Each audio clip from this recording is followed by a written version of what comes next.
Tiana truly really want to own a restaurant? Was that really her dream? I mean, never kiss a frog. She kissed the frog. You can compare Tiana to Naveen's assistant, and Naveen didn't really have any goals. So this leads me to believe his parents maybe didn't have any expectations of him.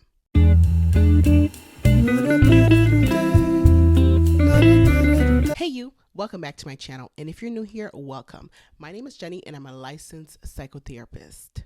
Today we're breaking down Disney's The Princess and the Frog, and I wore a little green here so you can see that I was excited to see the movie, and green is also one of my favorite colors. I always wondered, did Tiana really want to own this restaurant? I break this down and much more, so if you're interested, please keep on watching. I love New Orleans, I love gumbo, and this is my first time watching this movie. I'm ashamed to say that. It's been on my radar for quite some time now, and I'm so excited that I get to break it down with you all. Okay, so let's get into the synopsis. The Princess and the Frog movie is a movie about the hardworking and ambitious Tiana, who dreams of opening the finest restaurant in New Orleans. Her dream takes a slight detour when she meets Prince Naveen, who had been turned into a frog by Dr. Facilier. Mistaking her for a princess and hoping to break the spell, Naveen plants a kiss on poor Tiana, thereby turning her into a frog as well. The pair hop along on an adventure through the bayous, seeking the help of the powerful voodoo priestess. Let's talk about Tiana. Who is she? Tiana was born and raised the only child of two lovely and hardworking parents. Her mother, a talented seamstress, and her father, a hardworking soldier in the army. They teach her to be whimsical and to dream, but caution her that dreaming comes with hard work and dedication. Due to being raised this way, Tiana grows up to be determined to own her own restaurant one day, something her father always wanted. She also really enjoyed cooking with her father, something she's done since she was a child. Tiana and her parents are obviously poor compared to the standards of her best friend Lottie. The movie depicts her best friend Charlotte, Lottie for short, as a spoiled princess whose only dream in life is to be a happy and married princess. While I was watching the movie, I wondered, did Tiana truly really want to own a restaurant? Was that really her dream? Tiana grew up having a strong bond with her father and enjoyed cooking with him, like I mentioned before. However, it was first her father's dream to own a restaurant, not hers. When her father passes away, she becomes very determined to follow through on this goal. Was Tiana grieving? I think so. I noticed this often with parents who played sports when they were younger and were promised to be somewhat successful and don't end up becoming successful. They tend to put that pressure on their children to be successful and really turn up the heat on those children. Not saying this is Tiana's case. However, Tiana's father never got to fulfill that dream. A 2013 study from the National Library of Medicine called My Child Redeems My Broken Dreams on parents transferring their unfulfilled ambitions to their child found that when faced with their own unfulfilled dreams, parents who see their child as part of themselves want their child to fulfill their unfulfilled dreams, their unfulfilled ambitions. If you'd like to see that study, let me know and I can definitely link it below for you. Children also tend to want to fulfill their parents' dream as a way to grieve, as a way to cope with the loss, and also as a way to keep the parent's memory alive. I'm not saying this is such a terrible thing. However, this consumed Tiana's life.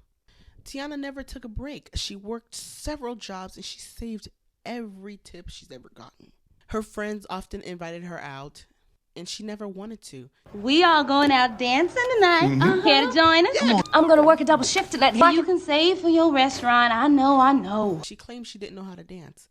How can you live in beautiful New Orleans and not want to go listen to the beautiful music and dance and be free and have fun, especially at her young age? It's very important to follow your dreams and also very important to work hard, but it's also equally important to live in the present moment, as there are many components to life. Acceptance and commitment therapy says that it is imperative that you live in the present moment for the things you enjoy, your values. Acceptance and commitment therapy says that your values are your relationships, your work, your education, your personal growth, your health. and also your leisure, the way you relax, the way you're creative, the way you take a break, the way you recharge. All parts of your life are valuable, not just one. Tiana could never relax. Her only thought was the restaurant. So much so that she did the very thing her younger self hated. There is no way in this whole wide world I would ever, I mean never, kiss a frog. She kissed the frog. While kissing the frog was something she absolutely hated and did not want to do, she did it to achieve her dreams, her goal of owning a restaurant. She also ends up learning a lesson through this journey to returning back to a human state. During her journey in the bayous, she learns to slow down. She learns to take it easy. She learns to take a break. The movie introduces Prince Naveen as a grifter who is cut off from his parents, but he still has a butler that does things for him, also carries his bags, and also accompanies him on his travels. I guess maybe the parents didn't want to fire the butler because of Naveen's transgressions. Naveen loved a life of leisure, as do I, but it's important to work sometimes. As Tiana and Naveen travel the bayou, they truly don't get along. Tiana is a hard worker and she has goals. Naveen wants to take shortcuts in life. And throughout their journey, they meet other talking animals who greatly support them to their journey to return back to humans. I love to see how much support they got from those animals and thought it was great and a beautiful example of how important and beneficial it is to be in community. While they're on this journey there, they learn beautiful lessons. Tiana learns to relax, and Naveen learns the importance of having and fulfilling a goal. While watching the movie, I started assuming that Naveen was an only child, and I assumed this because of his characteristics. Only children are often stereotyped to be egotistical and selfish, traits that Naveen displayed in the earlier parts of the movie. However, the American Psychological Association recently wrote an article where they determined that that stereotype simply isn't true. They determined that only children are often misunderstood and shared that recent studies found that those long-standing and negative stereotypes are simply not true. Author Goises, and I hope I didn't butcher that name, research also helps to challenge the stereotype of growing up without siblings by comparing the only child experience across different countries and time periods. She and others have shown that differences in outcomes are better explained by parental resources rather than a universal only child syndrome. And what the researchers are basically saying is that only children have different experiences and different temperaments. It's all about their parents' resources and how they were raised. It doesn't matter that they didn't have siblings. And as usual, if you're interested, I'd be more than happy to share the link to this study. Back on human land, Naveen's assistant is also desperate for a better life. So desperate that he's okay betraying Naveen. Why was it so easy for him to betray Naveen? In watching the movie, I found that he was poorly treated by Naveen, carrying his bags and Naveen not really listening to him. How do villains become villains? They are usually impacted by some sort of traumatic childhood or a traumatic event, and that leads them down the villain path. And now you often hear people say, "This is my villain origin story." Kathy Wrights says, villains are driven by a range of motivation, from personal gain to a twisted sense of justice or revenge. What distinguishes them is their willingness to cross moral boundaries, often disregarding empathy or ethical norms to achieve their goals. That was beautifully said. When I found that, I was like, I have to include that here in this video. That's what happens. They're driven by some sort of goal. And they don't care who is in the way. They will achieve that goal no matter what happens, no matter who gets hurt. This made me think about Cruella and her stories, her villain origin story. And I did a full deep dive on her, so I'll link that below for you to watch. We can compare Tiana to Naveen's assistant as two people who are desperate to reach a goal. Hey, Editing Jenny here, and I do have to say, of course, Tiana's goals weren't sinister and Naveen's assistants were. Tiana wants to own a restaurant. Naveen's assistant wants Naveen's life, no matter the cost. Naveen's assistant was quick to accept Dr. Facilier's proposal so he can become rich. Tiana was quick to kiss the frog if that was going to help her get her restaurant. Well, she wasn't really quick, but she eventually accepted. Looking at Dr. Facilier, the main antagonist, his main goal was to be powerful, and he'll get there by any means necessary. I saw a couple of people saying that Mama Odie was his mother. Do they have a relationship? What happened there? I am so curious. There are so many unanswered questions. Let's say they're estranged. What can we say about this exactly? If they are indeed estranged, it could be due to childhood trauma, the child not feeling heard, the child not being seen, and that child being Dr. Facilier. Like I mentioned before, a lot of villains have this origin story where they experience something traumatic in their life. Either way, I want to know what happened to him to make him want to use his powers for evil and not good. And if you have any theories, let me know in the comments. I'd love to hear them. Okay, so let's get into parenting. How was Tiana parented versus how Naveen was parented? There are 4 parenting styles: authoritarian parenting, authoritative parenting, permissive parenting, and uninvolved parenting. In Tiana's case, I believe authoritative parenting was used. According to the National Library of Medicine, authoritative parenting is characterized by a close, nurturing relationship between parents and children.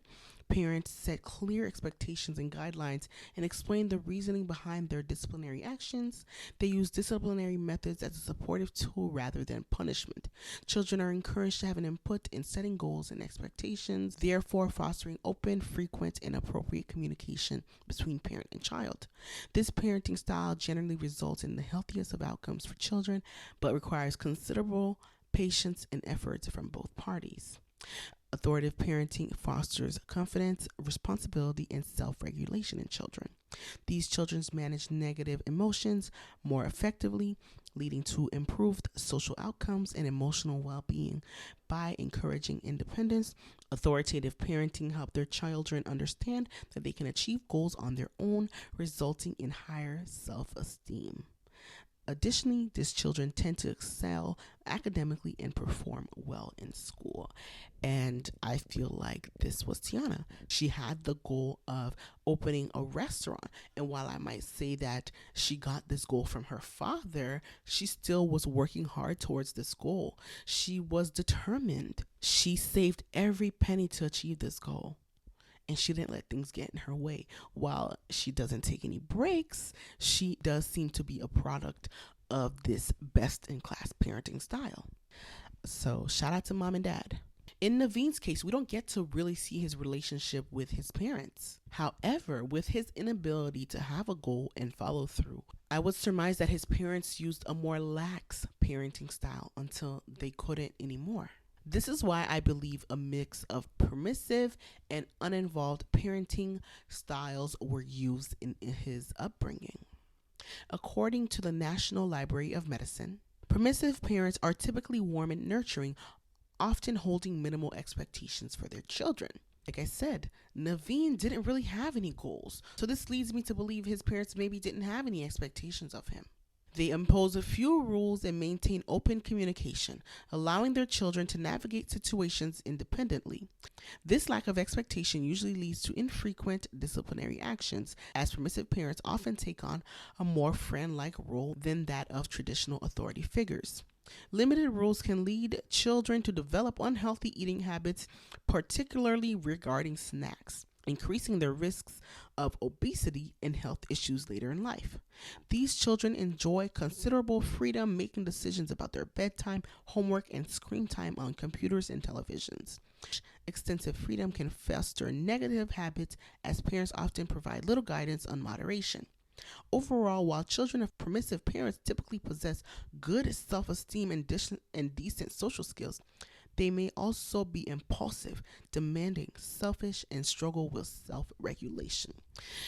And like I mentioned before, Naveen was really selfish in his actions. When he first comes into town, his goal is to marry a rich princess so that he can continue in his lavish lifestyle, something his parents had to cut him off from.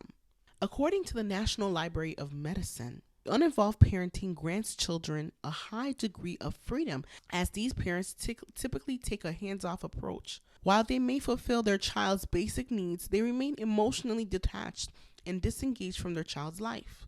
Uninvolved parents do not adhere to a specific disciplinary style and maintain limited communication with their children, providing minimal nurturing and have few, if any, expectations. Children of uninvolved parents often demonstrate resilience and may be more self-sufficient than those raised in other parenting styles. However, these skills are typically developed out of necessity. Additionally, they may struggle with emotional regulation, exhibit less effective coping strategies, face academic challenges, and have difficulty maintaining or nurturing social relationships.